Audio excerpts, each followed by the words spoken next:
I'm telling you this for your own education. It was my husband David, whom I had always thought was on my side, who spat that out at me. We, as a couple, had worked hard to save money to build our new home. Suddenly, my husband's parents moved in. I tried my best to get along with everyone. But being treated like a slave by my in-laws was too much. I sought help from my husband, but I am Julia, a 27-year-old married supermarket part-timer. My husband David is 3 years older than me, not making much money. But he works diligently every day. Since our marriage 7 years ago, we had been aiming to build a new home. David is a regular businessman and I only work part-time at the supermarket. So the amount we can save from our combined salaries is small. Still, after many discussions with real estate companies, using our monthly savings as a down payment, we recently started to see progress on our mortgage. It looks like the mortgage is going to work out. Let's start making detailed plans for our home. Yes, we need a children's room and I have been thinking about various things. I'm really looking forward to it. I can't wait to live in our new home. As we had these conversations, our new home gradually began to take shape, which made us impressed. While the house was being built, David and I repeatedly visited the construction site and excitedly considered buying new furniture and appliances. Hey, since we're at it, why not get a bigger refrigerator? We might have children soon, and we'll need a family-sized one. Yeah. Our family might grow, so a bigger fridge would be better. Right? And about the children's room, is it too early to get a crib and toys? What do you think? It might be a bit early for that. For now, it's fine if we leave the children's room empty. You're right, sorry for rushing things. Shall we go to the electronics store tomorrow to have a look? Yeah. Let's decide together at our own pace. Finally, the new house was completed. Standing in front of our sparkling new home, David and I envisioned a bright future together. As we were talking with the real estate agent, the moving truck arrived. Approaching the truck to greet them, I was surprised to see people who shouldn't have been there. David's parents, my in-laws. Why are they here? Maybe they came to surprise us for a celebration. I thought, confused, looking at David, who smiled and walked towards them. He probably knew they were coming. I asked David what was going on. David, if your parents were coming, you should have told me. I was really surprised. Sorry, I completely forgot to tell you, Julia. But since we're going to live together now, we don't need to be too formal. What do you mean? You don't mean they're moving in with us, do you? Oh, didn't I mention? They're just putting their stuff in today and coming to stay in 3 days. Come on, let's go say hello. Wait. That's impossible. We built this house together. How can you make such a big decision without me? I'm telling you I'm sorry. Look, they're waiting, so let's just go greet them for now. Despite being led by David to greet his parents, I was so overwhelmed by the situation that I couldn't follow the conversation. My in-laws were all smiles and started talking. But I couldn't understand what was so enjoyable about it. David, Julia, congratulations on your beautiful new home. Indeed. It's exciting to think we'll all live here together. You knew you were moving in, didn't you? Would it have hurt to consult me? Julia, they both came to celebrate the new house. Let's not talk about this now, it's too late to change anything about living together. I learned there that my in-laws had timed their home lease termination with the completion of our house. Unable to say anything more, I was taken inside by everyone, and the distribution of rooms began. I was thinking of letting you two use this room. He guided his parents to the room we had discussed making into a children's room. Wait. Don't joke around. We discussed making this a children's room several times. That's true, but after talking with my parents, we decided they should use it. Why would you decide that without consulting me? I'm sorry, Julia. From now on, we'll make sure to discuss important matters together. Can you forgive us this time? Julia, I'm truly sorry. My in-laws apologized and I could no longer press the issue. 3 days later, they indeed moved into our house. My mistrust of my husband and in-laws was significant.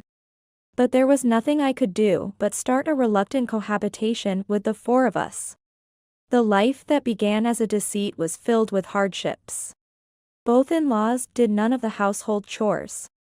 When I returned home from the supermarket, they were relaxing in the living room, watching TV. Of course, the house was a mess.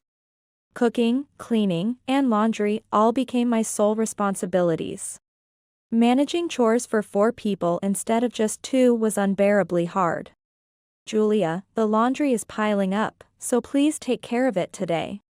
And when you hang the laundry, make sure to smooth out any wrinkles. Julia, please prepare the meals and the bath early.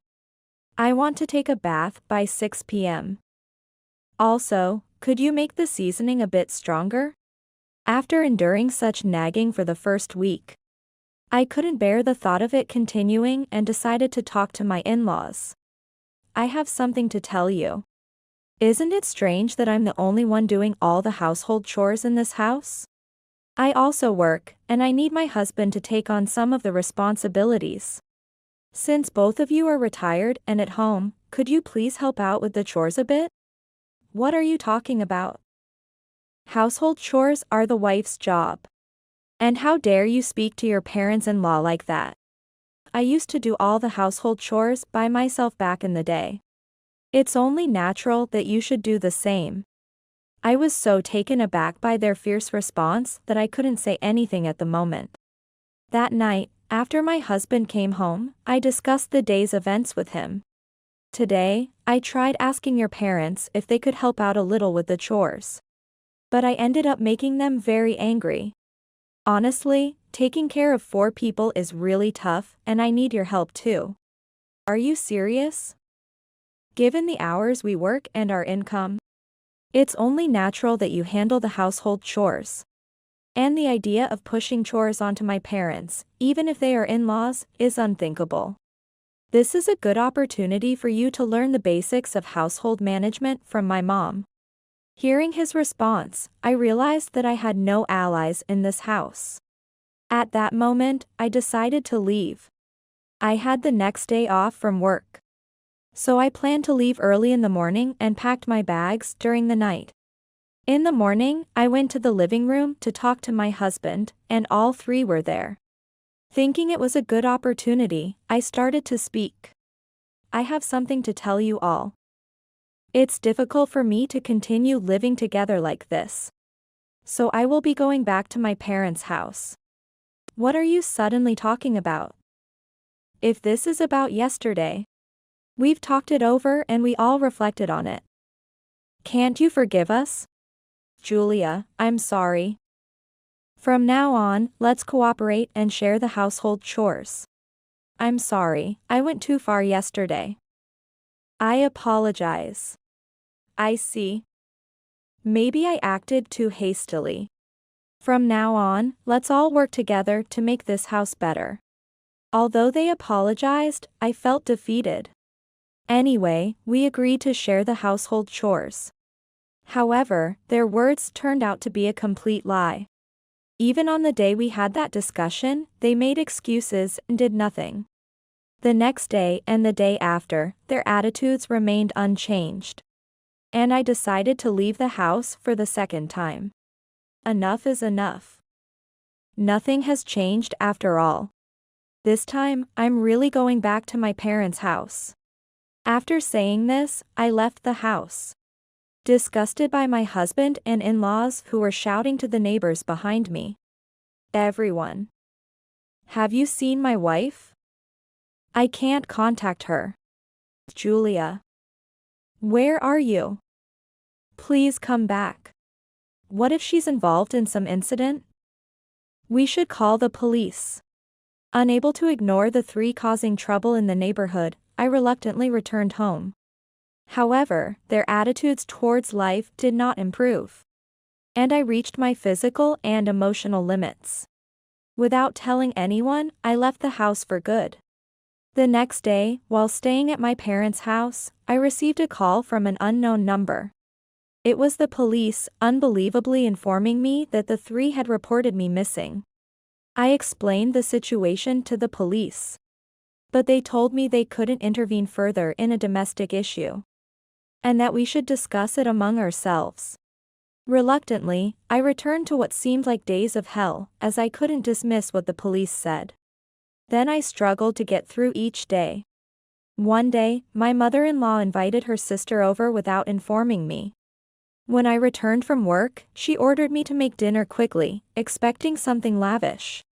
"Julia, welcome back. But since my sister is here, could you make dinner? And make it something special, please. How can you expect me to prepare something suddenly like this? If only you had told me in advance. Stop talking back and go shopping. We're keeping the guest waiting." Seeing our exchange, her sister looked puzzled. She had been told by my mother-in-law that we were a close-knit family. And that I always made delicious meals, and she had been looking forward to it. Hearing this, it was understandable for her to be confused by our tense atmosphere. I had no intention of playing along with such lies for my mother-in-law's sake. But I couldn't dismiss her sister rudely and started cooking reluctantly. "I'll make do with what we have." "What are you saying? My sister has come all this way and you want to make do? Go shopping now. You really can't manage anything properly. Always talking back, no wonder the chores pile up." "Enough. Why do I have to be told this by you? If you're not going to help, at least keep quiet." Reaching my breaking point, I forgot her sister was there and retorted earnestly. I went straight to my husband's room and told him everything. "Hey. What's wrong with your mother? Tell her to behave herself. When we have guests, it's the wife's duty to entertain. How can you talk to my mother like that, ignoring your own fault? You're always so rude, so she thought she was doing you a favor by setting this up. If you have so many complaints, just leave this house." Saying this, he pulled out a divorce paper that he had been holding onto and thrust it at me. "You say that, but your signature isn't even on it. You'd be in trouble if I left, so it's all talk, isn't it? You never shut up. It doesn't matter whether you're here or not. Here, I've signed it, now just leave." Receiving the divorce paper, I was almost happy enough to dance. I immediately signed the divorce paper and packed as many valuables as I could into my bag. Our argument was so loud that my mother-in-law, her sister, and my father-in-law, who had returned at some point, heard everything. I tried to leave without giving them a second glance, but my in-laws, realizing that they would be troubled without someone to do all the housework, desperately tried to stop me. "What's wrong, Julia? Calm down. Let's all talk this over. I went too far earlier, Julia, I'm sorry. Look, David, apologize quickly. It's fine, just leave her." I was being lenient thinking I'd discipline her, and she got cocky. "Just get out already." At this point, having already received the divorce papers, their insults didn't reach me at all. I completely ignored the three of them, grabbed only my bag, and left the house. I headed straight to the law office to submit the divorce papers. The papers were accepted without any issues. And I was finally freed from those nightmare-like days. I went straight to my parents' house to discuss everything that had happened. And my plans for the future. I told them everything honestly, that I was considering suing them.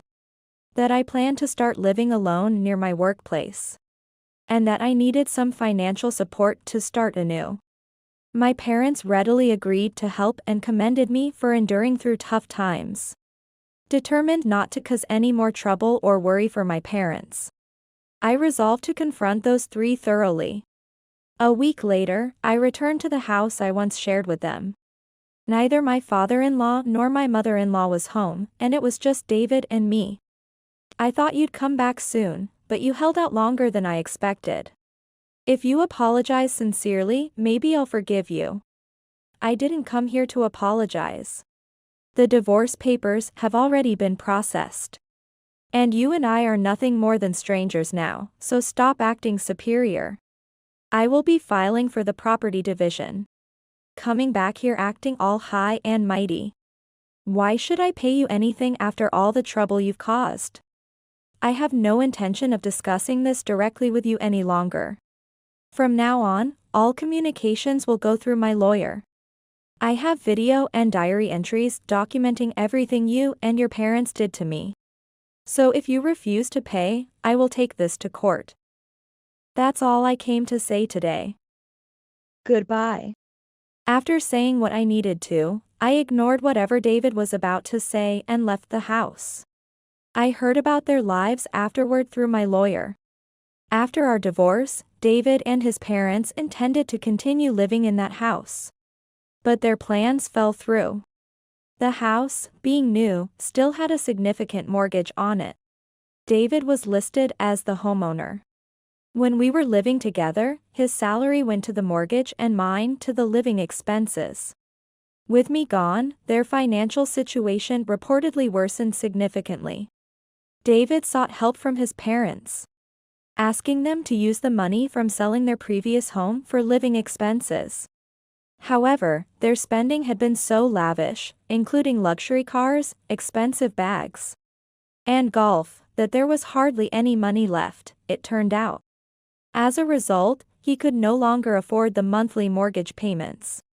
After several reminders from the real estate agent and discussions with his own lawyer, he decided to sell the newly built house to pay off the mortgage. However, the sale did not go smoothly.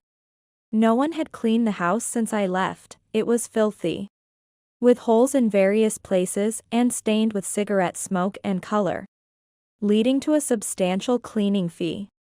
Despite these issues, the house was eventually sold, but only for a pittance. According to my lawyer, the remaining mortgage and the payments to me for property division put David in significant debt. David and his parents began living in a cheap apartment, all three working desperately to cover their daily expenses. Hearing this from my lawyer, I almost felt sorry for them, but I quickly reconsidered. Considering everything they had done to me, this was just deserts. Once I received all the money, I planned to cut all ties completely. Then one day, David unexpectedly visited my new home, where I was living alone. I had not told anyone my address and had even blocked his phone number. So I was shocked he found me. How did you find out where I live? I haven't told anyone. Actually, I followed you from your workplace. I really needed to talk to you. What are you doing? It's creepy. There's nothing I want to discuss with you. Please go home. Don't say that, just hear me out. Please, I'm begging you, marry me again? I'm just no good without you. Do you realize what you're saying? A remarriage is out of the question. Please go back. Please. You're the only one we can rely on now. Then he explained his current situation. Burdened with a huge debt from the mortgage and property division payments. He had fallen into gambling and drinking, further inflating his debt. It was clear he was seeking my sympathy and trying to manipulate me into helping. But I had no intention of showing him any mercy and quickly tried to dismiss him. I understand what you've said. However, I have no intention of helping you. Please leave now. Even after all this pleading, you won't help me? You may be playing nice now, but all you ever did was treat me like a slave, didn't you? I can't trust people like you anymore. Goodbye. As I tried to close the door, he grabbed my arm, showing his true colors. How can you be so indifferent when I'm begging like this? You should just stay quiet and do as I say. Suddenly, he started raging and hurling insults. Luckily, a neighbor heard the commotion and called the police. And the situation was diffused for the moment. I was worried that they now knew my address. Unfortunately, my fears were realized when his parents also showed up at my door after learning where I lived. I dealt with them through the locked door. There is nothing to discuss. Please leave. Julia, please. You're the only one we can turn to. Weren't we family once? Let's help each other. That's right, Julia. Please, we're at our limit. Let's live together again. Stop always saying whatever suits you. I have no interest in discussing anything with you, and you're disturbing the neighbors. If you keep making a scene, I'll call the police. How can you speak to us like that? We were once your parents. Don't you feel any gratitude or duty towards us? Exactly. Just come out and listen to us. You should just obey what we say. As they banged on the door and rang the bell hard enough, I thought it might break. I realized I couldn't handle it anymore and called the police. After they were taken away by the police, I had a talk with an officer. After explaining what had been happening, the officer subtly suggested that I move. I had already been considering this since David visited, so I decided to move. I discussed it with my parents and decided to stay with them for a while. They warmly welcomed me back. I also informed my workplace about the incident and asked if I could change my hours. To which they kindly agreed. They told me I could consult them anytime, and I felt grateful for such a supportive environment. After moving and changing my work hours, I am now living peacefully without any fear of being found by those three. Later, I received a promotion at the supermarket where I work part-time. And I was transferred to a new branch that was being set up in a different region. This relieved me of any stress about possibly encountering those three again. And I'm finding my daily work fulfilling. With a decent salary increase, I was able to comfortably repay the money my parents had lent me. They are more than happy with how things are going for me now. My lawyer later informed me that David and his parents' living conditions haven't improved at all. The three of them, incapable of managing their household, live in a shabby apartment that has become like a garbage dump, working tirelessly amid complaints from neighbors. Their gambling and drinking habits continue, and their debt is only growing. It seems their miserable living conditions will continue for a while. This has firmly imprinted in me that what goes around comes around. As I keep this lesson in mind, I continue to work hard to protect my wonderful new life.